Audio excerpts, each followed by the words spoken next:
Hello, welcome to today's video. We are now on the last part of our Unit 11. This is Unit 11 and we are on Play Piano Now, Book 1.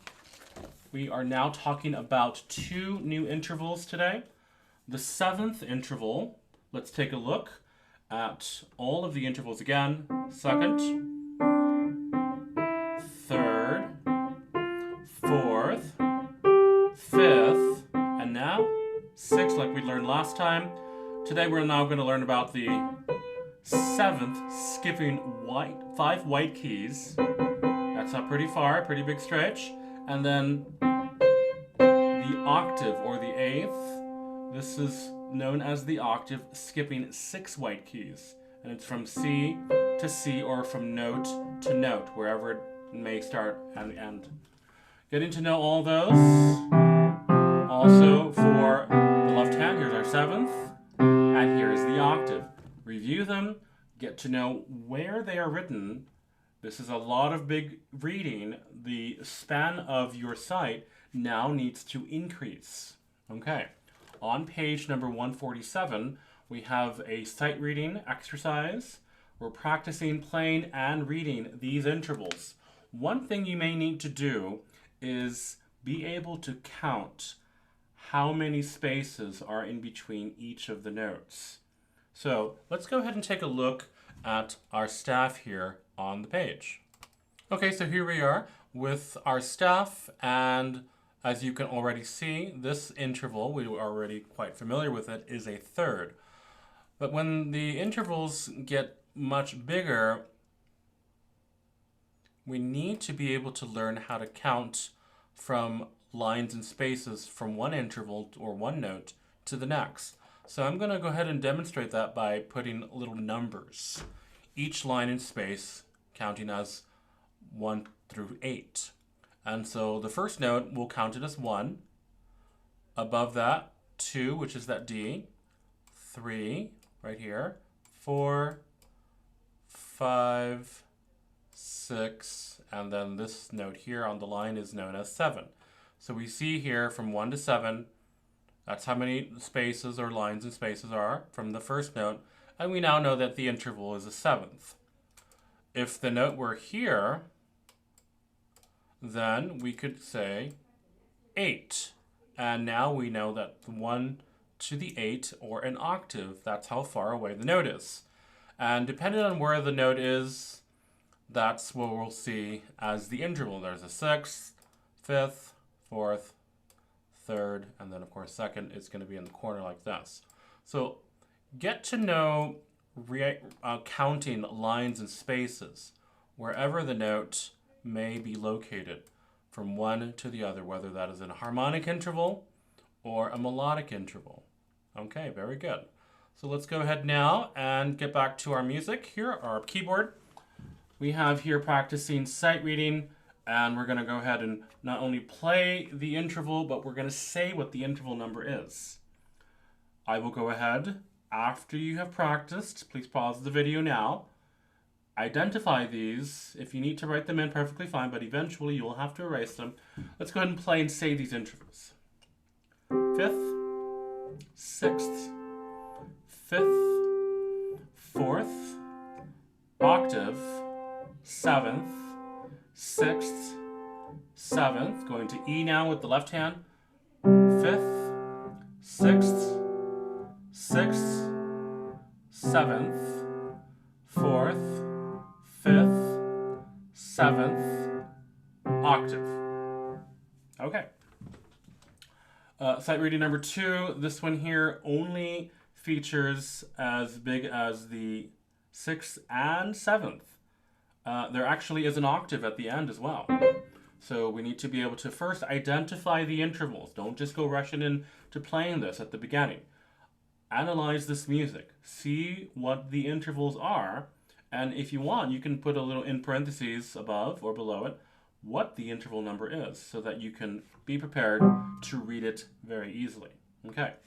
So there is method, there is purpose to where these notes are going. Let's go ahead and play them. Here we go. 1, 2, 3.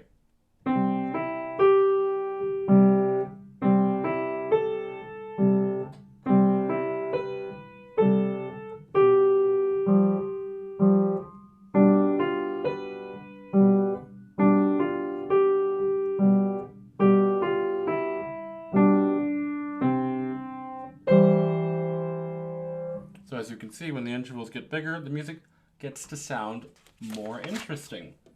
And finally, for the last 2 pages of our book, we have 2 little tunes here.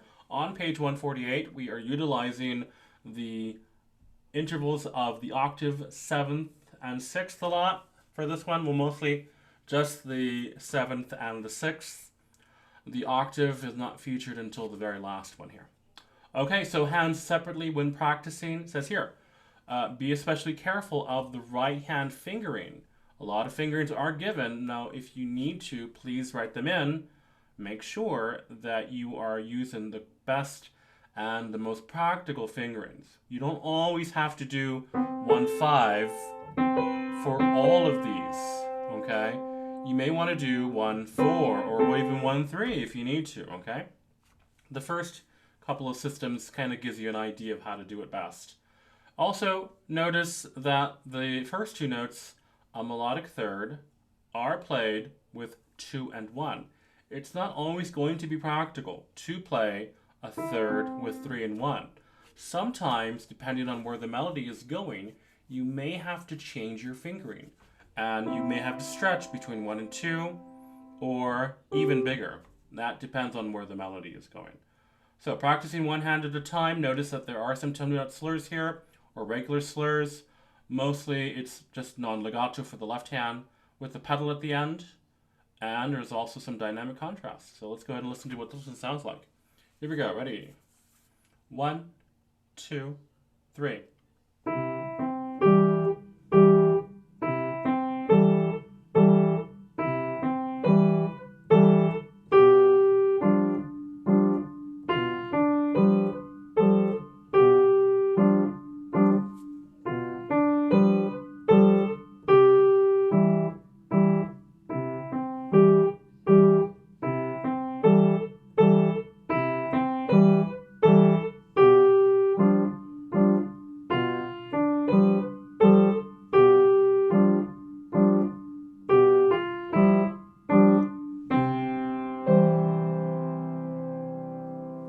Kind of similar to that little improvisation there on the previous page.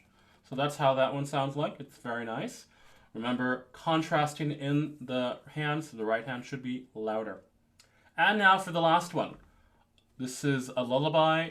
The picture of that very bearded guy there is named Johannes Brahms. He's the one who wrote this music here. He was interested in folk music throughout his life. He wrote this melody. He wrote a lot of songs, and this is actually a song he wrote in German. And so let's go ahead and listen to what this one sounds like. Once again, we have a lot of intervals here. We have some dynamic contrasts a little bit. Just actually mostly at the end, because a lullaby is supposed to be something you sing for somebody to go to bed, to go to sleep. And we have some right hand articulation differences. We have some lifts. Make sure that the left hand is non-legato. Okay. All right, so here we go. Let's go and take a look. We'll see here what this one sounds like. Pickup bar, beat number 3. Ready. Notice that there is a third there at the beginning between 1 and 2 fingerings. The right hand, it's going to be a little bit different. Here we go. Ready. Or it's going to be left hand. 1, 2.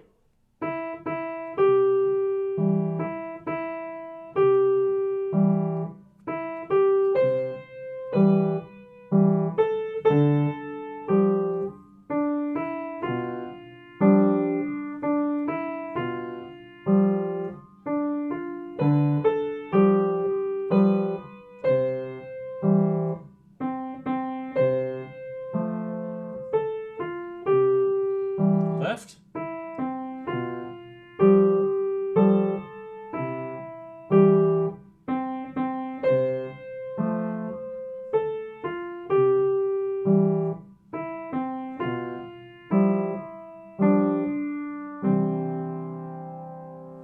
Okay, so as you can see, sometimes the fingerings were in a 5-finger position, but mostly you're just having to stretch out a lot within this entire octave.